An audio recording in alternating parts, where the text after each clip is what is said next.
Hello and welcome to the latest episode of On the Rocks. I'm Jess, Prospector's head of new media, and today we're diving deep into the fascinating world of mine planning with Kevin McCoy, the planning superintendent at South 32's Hermosa project. With over a decade of experience across both coal and hard rock mining, Kevin brings unique insights into how modern mines are designed and planned. As planning superintendent at one of the most innovative mining projects in North America, Kevin is at the forefront of integrating new technologies and community considerations into mine design. He's also a Tucson native who brings both local knowledge and global expertise into this discussion. Now let's hand it over to Emily and Kevin for an exploration of what it takes to plan tomorrow's mines.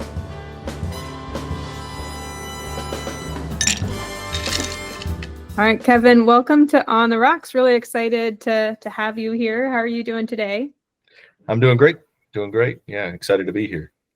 Me too. Absolutely. I'm really excited for this masterclass discussion on mine planning. And I know that you're not having a cocktail or a drink, but I wanted to share with our listeners today. I'm drinking the Traveler whiskey. Have you ever heard that? I don't know if you're familiar with, do you know Chris Stapleton, the country singer? Chris, who?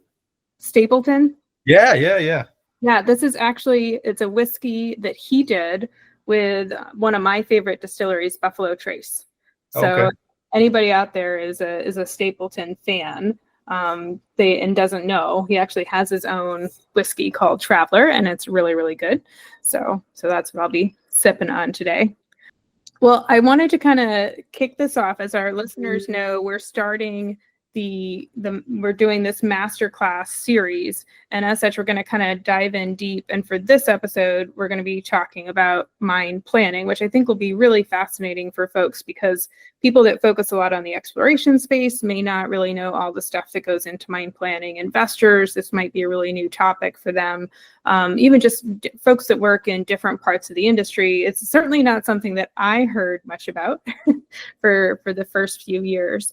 And when we were talking about this podcast, you mentioned at the beginning that one of your potential interview questions for new candidates is to have them explain the mine planning process in an overview.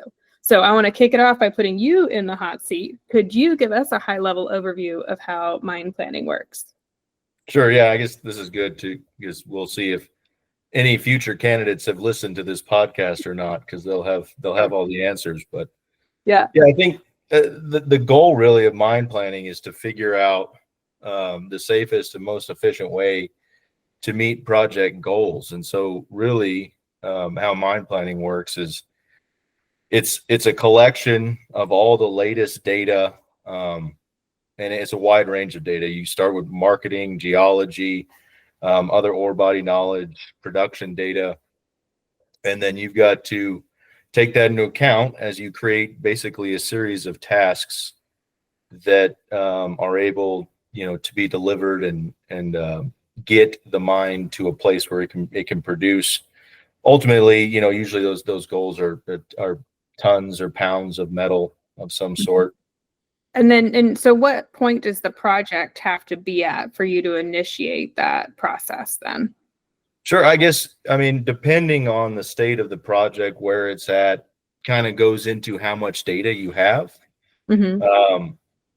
A project of mine that's been in operation for a number of years has got a wealth of data to rely on when they go into mine planning. Mm-hmm. And so most of the things that need to be taken into account are usually issues that arise. The mine planning environment is so dynamic, and there's so many different things that can happen and reasons to change a plan. But kind of like where Hermosa is at just coming out of the study phase for Taylor, we know that there's still a lot of ore body knowledge to be gained. We are benchmarking a lot of our production data, working with a lot of vendors to get data around their equipment and what that will look like when the mine is in production. So I think it can be, depending on the state of the mine and the state of the project, it just what data you've got and doing the best you can with that to create, the best mine plan possible.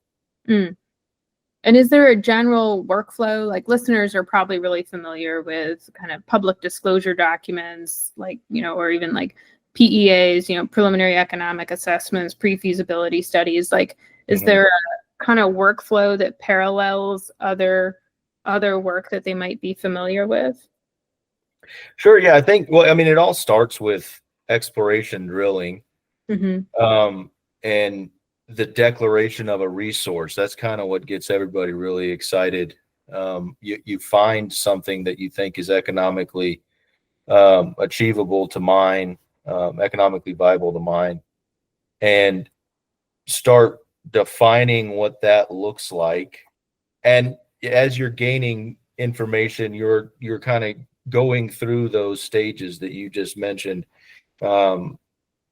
Concept study, pre-feasibility study, feasibility study. And I think the difference between each one of those is the increasing level of data that's being gathered, detail that's being put into the plan. From a mining standpoint, you kind of define what the ore body looks like, and then because of the tools that we have available to us today, you're able to run multiple scenarios, in relatively short amounts of time, test pit boundaries, slope angles, cave footprints, stope sizes, cutoff grades, production rates, all those kind of things. And you kind of bookend what you want to achieve and narrow that down to get to the best value for the project. Well, that's where I think there is this idea out there that mine planning is just a really straightforward technical process. You take this three-dimensional shape, you put it into something, and then boom, it tells you what to do. But it seems like it's really more of a balance between the art and science. I wonder if you could talk a little bit about that. Sure. Yeah. I guess the art is kind of balancing all of the different needs, really. The mine can't be built in a vacuum. We have to account for a number of different stakeholders. And as data increases, our knowledge of what we're doing in the area increases, you have to constantly change assumptions and challenge assumptions. So yeah, it's balancing those things and kind of looking outside the box. Maybe when you've got a goal you need to meet, and challenging kind of what the status quo is, or like I said, thinking outside the box on a different way to get to the same area with new knowledge. Yeah, so very iterative and creative in that process, working within those constraints. Sure. Yeah. It takes a lot of iterations. You oftentimes will run out a mine plan, do an economic analysis on it, and you don't get to the answer that you want. So now what do you have to change? What levers can you pull to get a better answer? Really, Hermosa started off kind of as a decline with a previous company, a long decline access that got to a lower grade portion of the ore body relatively quickly. And South 32 purchased the property and went through a lengthy study to try and determine what the best value alternative to that was. And we end up where we are today, where we're sinking 2 shafts, and we'll be able to access a much higher concentration of grade relatively quickly in the mine line. That's where I think, again, it's so interesting to me with Hermosa, how you can have the same asset and approach the mine planning from very different perspectives. And a lot of that just gets into different influencing factors or priorities or stakeholder concerns, right? You adapt to changes in the conditions and the priorities of the company, and even just the kind of viewpoint that the company has on what the asset's going to look like. Yep, that's exactly right. And I guess the whole time too is you're still drilling, you're still putting holes in the ground, and you're getting a better picture of where the metal lies and what the best access looks like getting to it. Yeah. So to back up a little bit, I always want to dive into rabbit holes, but since we're doing this as a masterclass, I want to really go to some fundamentals. I want to have you walk us through what are some key decision points that in planning a modern mine. Like, where do you start? I know initially we talked about there's some initial considerations and iterations that you go through, right? And then where do you go from there?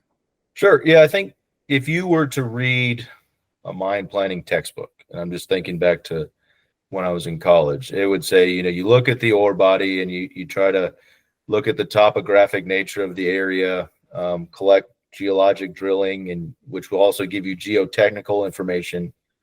And that's what you make your mine plan based on. You create a shape of economic ore, and you get some geotechnical data, kind of what kind of excavations you can open, how steep an angle you can put on a slope, and that would dictate kind of what your mine looks like. But when you think about, I guess, a modern mine, you also have to take into account the communities that you're working in. There are also a lot of new technologies that are out there that enable you to do things more efficiently, safer, and kind of challenge the assumptions that the textbook would have had you follow previously. So I guess the main deciding factors are, again, the geology, the geotechnical aspects of the ore body. You need processing techniques. That's a key one. What kind of ore body is it, and how are you going to recover the metals that are there? Marketing is also it's incredibly important. What do you sell the mineral for? What are you mining, and who are you selling it to, and for what? I mentioned that you're able to run multiple scenarios now. The tools that we have are incredibly powerful, ranging different parameters and getting a number of different cases of pit footprints, cave footprints, stope dimensions, that all would all provide different mine designs and different production rates, allowing you kind of model out what the mine life would look like.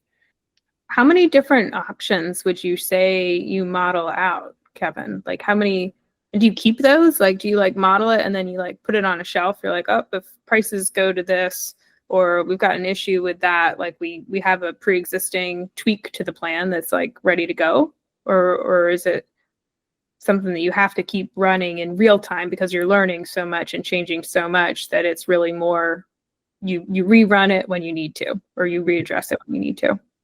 I think we're constantly challenging our assumptions, and so there are books. There are some certain scenarios that do get saved on the bookshelf, and then there's some that just get thrown away immediately.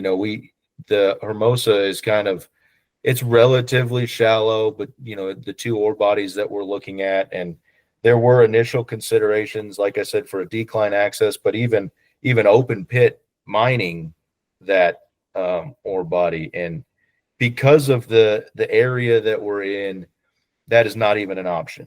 The open pit, we didn't want. South 32 works very hard to engage the community and take their concerns to heart, and putting an open pit in the Patagonia Mountains didn't make anybody happy. So that's one scenario that, we modeled it, but it got thrown away pretty quickly. Other things, though, like stope dimensions, we've run numerous iterations where we have changed stope sizes. So we've landed on long hole open stoping, and we do have a couple of scenarios on the shelf where we can change stope sizes if we get different ore body knowledge, if the thickness of the ore changes.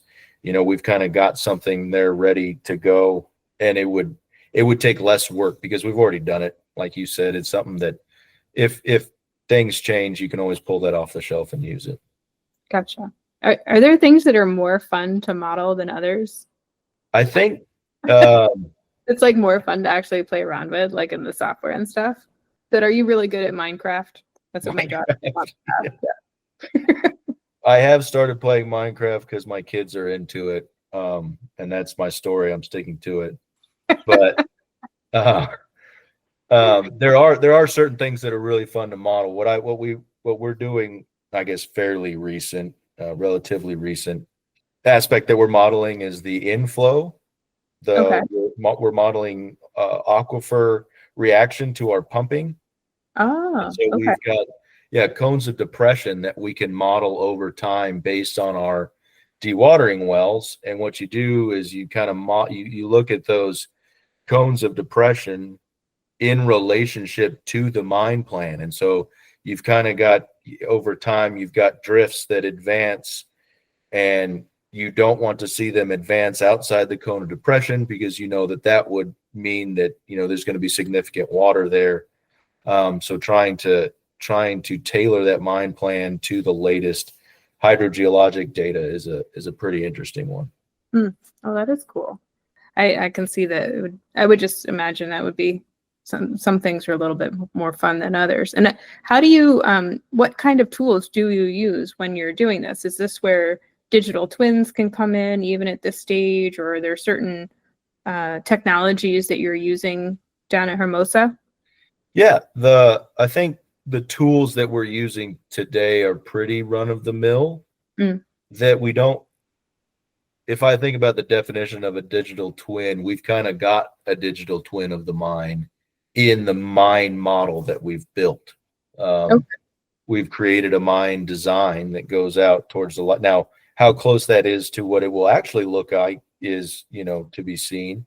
And I would like to think that it's going to be relatively close, but not perfect.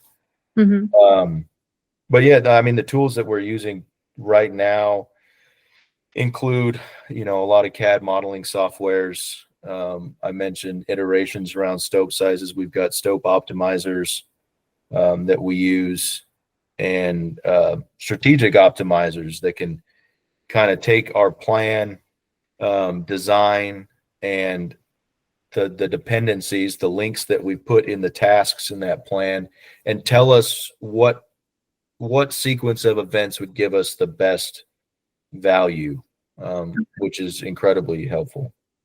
That is really cool. And it's all, I mean, it must be a very complicated way to be able to input all of those different factors. It is, yeah. I mean, and that's the key, is trying to account for all the things that could possibly happen. You know, we're making a mine plan now a life of mine plan for a mine that will start in a year roughly.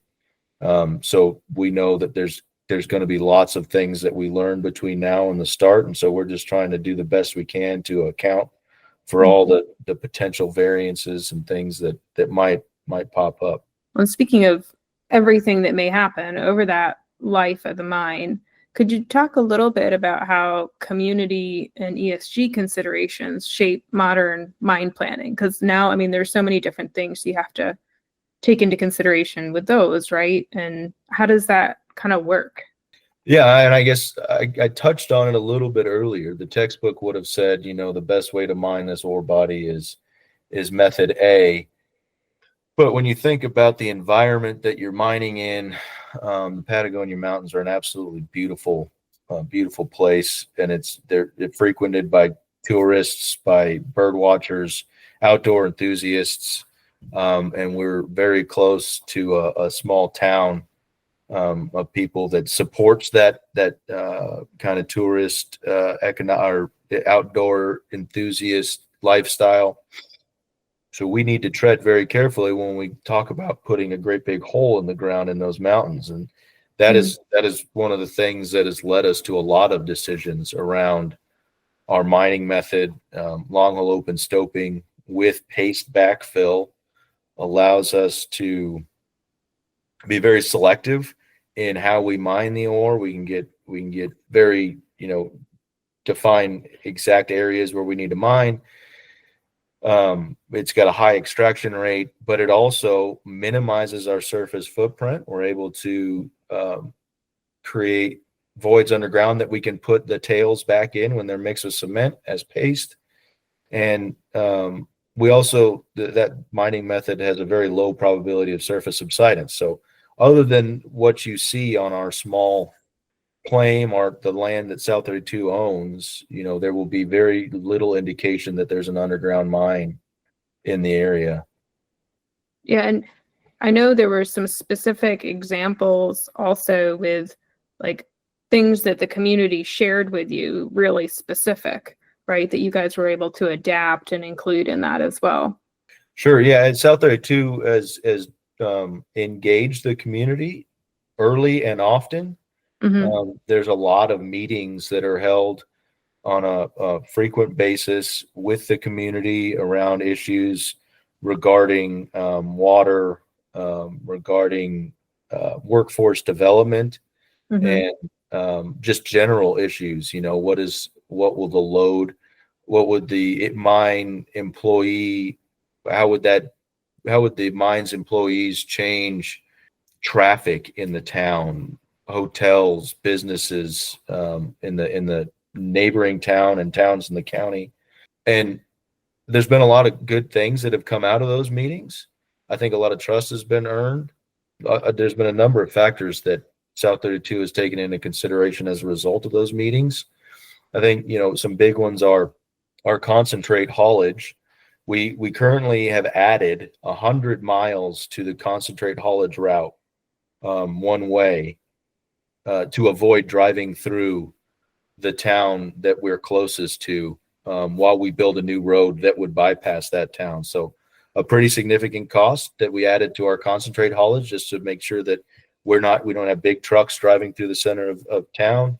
There are a number of rapid infiltration basins, we call them ribs, that we've created close to the mine, so that when we dewater the aquifer in the Patagonia Mountains, we will put the water back in the aquifer in the Patagonia Mountains, which I don't want to go too far into hydrogeology, but we're basically keeping the water in the watershed from which it was taken, and not letting it flow downstream, infiltrate other watersheds.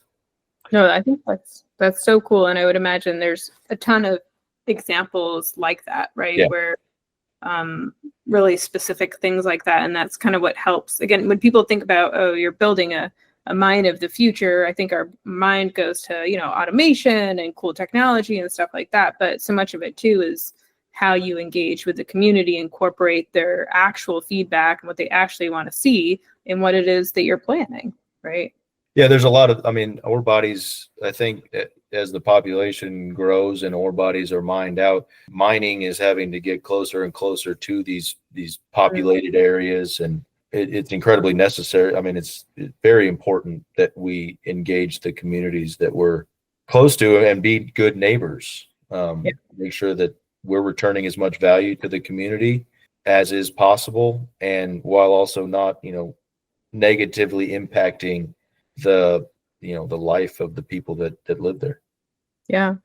And what does so in your mind, what does the mine of the future look like from a planning perspective? It's a really cool space to be watching. It's one of those things that seems to be changing constantly, and the things that you were talking about being possible a couple years ago now are. The OEMs are doing, the equipment manufacturers are doing a lot of work in the automation space. So being able to take your workforce out of the underground environment, put them in an office space where they can do pretty much the exact same work operating a piece of equipment remotely, that, it increases utilization time. And it also, while also increasing the safety of the workforce. You've got automation on long hole drills, which would allow, is particularly interesting in the mine planning space, because oftentimes when you create a drill and blast design, you have to account for a lot of different factors, including the operator who's running the drill. And so when you think about automated drilling, you can remove the operator input and reduce the number of variables in that equation to something that's a little bit easier to troubleshoot. I think another good one is drones. So, I watched the movie Prometheus years ago, and they had a drone that was scanning the drift, and it was like, wow, it's really cool. And now we have that. We have drones that are able to fly and take incredibly high resolution scans of drifts, which, sounds awesome, but it also gives you a lot of really good data around overbreak and underbreak in drifts and in stopes. Gives you the ability to very accurately plan backfill volumes. And it enables you to kind of get a glimpse of areas that you wouldn't otherwise be able to see. if you mine into a void or a historic mine, you can fly a drone in there and figure out what you're working with and determine how best to mitigate that hazard. No, Kevin, for folks who don't know, explain for them what is a drift. What do you mean by that? Oh, well, I guess a drift. Yeah. Apologies for the mining lingo. A drift was just basically a tunnel. It's the tunnel that we mine, a fancy word for a tunnel. We've got all sorts of them, all kinds of fancy for tunnels, right? Yeah. And yeah, because I think that what's so neat too, I actually think Jess Scanlon from our team commented about something on this with LinkedIn where they were like, what's one of the craziest technology innovations of the last several decades that miners from like the 1950s would be amazed to see? And I think she said like Wi-Fi underground, right? But just like all the things that you can do now with this technology that even just without that, essentially, right, you couldn't have operating and all kinds of stuff. Yeah, you mentioned digital twins before, and it becomes this domino effect where automation has an easy business case because it is a safer method of mining and creates more utilization. But to enable automation, you have to establish a Wi-Fi backbone, a wireless 5G LTE backbone, some sort. But then once you have that infrastructure, well, now you can put, atmospheric monitoring in your mine, and you can tell, you can read gas levels, temperatures, humidities, and that's where you really start to look at digital twins, and you can look at a live view of the mine underground. Yeah. And track, blast gases as they make their way out from the underground, or, any other types of hazards like that. Well, and being able to plan a new mine like Hermosa with that infrastructure from the beginning. Also, I mean, it allows a mine to be more innovative, right? Because the infrastructure is there for you to try out new technology or new analysis in, kind of closer to real time whenever you want to, as opposed to places where you've got legacy infrastructure that can't support all of the new technology that's coming out, right? So it's not just the additional expense of investing in something new. You've got to do your infrastructure in order to support it also, all of your back-end systems and all of that. Yeah, I mean, that's a really good point. That's a struggle that a lot of older mines have, is they've got to install that backbone that would enable these technologies.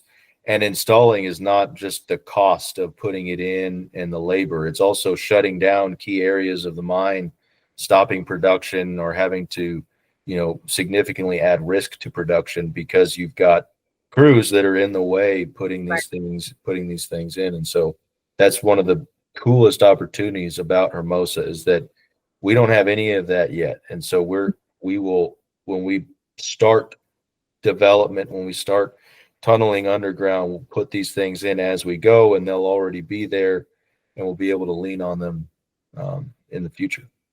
Yeah, to me, it's very similar to like buying a house that's new build versus trying to renovate a house while you're living in it. Yeah. Yep. No, it's a really good analogy. I guess, houses nowadays have systems in the walls where you can apply pest control, where houses before didn't have that. So similar type things. Yeah. Yeah. And if you're going to renovate your kitchen, you gotta move your people out of it. You can't be making eggs while that stuff's going on. So, absolutely. I'm thinking that's top of mind because my husband and I were just talking about renovation plans. And I'm like, oh my gosh, we're gonna have to live out of the bedroom for a few months whenever we do that. Get a hot, Yeah, exactly. Lots of fast food. Well, for folks tuning in, could you give our listeners something really practical to take away from today's masterclass, like an immediate action to start with? Like what's one thing you would say immediately that they could take away? I think it's that mine planning is, we've touched on it a bunch throughout this chat, but mine planning is incredibly iterative, and you have to constantly challenge and test the assumptions that are going into your mine plan. There's always new levers to pull. Out of the box thinking can get you a long ways, but it can also lead down some expensive rabbit holes. So I think you constantly challenge and test assumptions, communication is key. Make sure that you're reaching out and collecting data from as many people as you possibly can.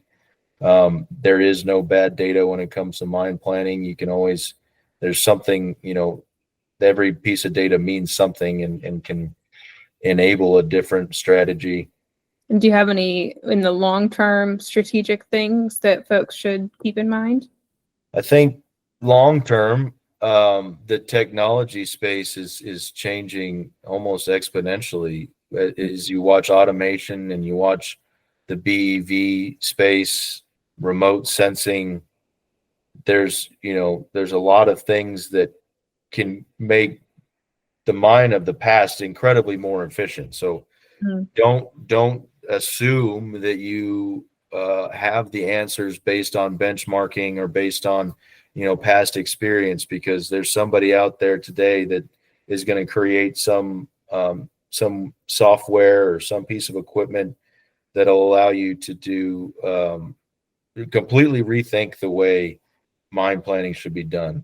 Yeah, and as you look at that next generation of mines, so maybe kind of peers of Hermosa, new mines that are kind of coming out into the world, what changes or trends do you see really shaping how folks are approaching those new mines being planned? I think where the new mines being planned are focusing a lot more on being good neighbors, bringing in the ESG aspect as early as possible, knowing that a mine's reputation has a significant impact on its success. The push towards low carbon footprints is something that is inevitable now, and I think you don't take it as a challenge. You kind of have to try and think about how you can work these aspects in a positive light. Looking at battery electric vehicle technology, how that's getting better, and not just saying that it's just going to be a more expensive alternative, but understanding that battery electric vehicles could possibly greatly reduce your operating costs, that they have longer working lives and they have better production rates. They can move more material faster. So looking at things in different lights and being able to see how you can benefit from some of the things that you have to take into account. I wonder, and this might be a bit of a curveball, Kevin, but can you give us an example of where you've really had to change something, where you've had a big surprise, like something that totally was different in the geology, or something that happened where you really had to completely pivot and go a different way in what you were planning? There have been a number of those. Yeah. And I think that's part of it. I think a really good example would be in the feasibility study for Hermosa. We were looking at the best way to switch from shaft sink to lateral development. And when we considered that, you just kind of watch. You've got a schedule of when the shafts are going to sink and when development starts for each shaft. The assumption had always been that when the ventilation shaft sinks to bottom, we'll start development off of that, and it'll develop over to the main shaft, and then we'll establish an ore pass that will enable the main shaft to start skipping material. But as we watched the shaft schedules, that seemed to take a long time. The main shaft would be commissioned and ready to go long before the ventilation shaft could develop over to it. And so a scenario that we tested was having the main shaft actually stop on its way down and mine its own ore pass, so that when it was actually commissioned and ready to go, it would time out really well with the ventilation shaft development, enabling us to make a significant step change in our production rate. Oh, that is cool. And that's just going through and just really detailed, time sequencing, being able to see how everything matches up with, Yep. Yeah, it's task sequencing, and the toughest part was that it's a really short range view of a long range plan that won't be executed for quite a while. So it's difficult to try and get to that point with the assumptions that we have, but it was a pretty good tailwind, they'd call it. Yeah, because I mean, all of that though really in fact impacts the financials of the project, right? When you're able to do that, like you said, increase. I mean, I'm sure there was a lot of smiles Yeah. around the board table when you shared that option. Yeah, it increases our development rate, and that's the goal right now. We're not so much, everybody's watching the time to first ore and how long it's going to take us to develop once the shafts are sunk, how long it's going to take us to develop the infrastructure and get to a place where we can start producing tons. So yeah, saving a couple months is a really big deal. It was a good win. Yeah, and for the listeners, why is that such an important metric for the company? Why does the company care so much about getting to that production as quickly as possible? I think getting to production is a huge milestone. It means that we have done the work to create a mine. We've done a lot of studies and we've done a lot of plans, and what people would, I've got some friends that would say, yeah, that looks good on paper, but we'll see what happens in reality. And so actually getting to production means that it didn't just look good on paper, that we've actually been able to do something.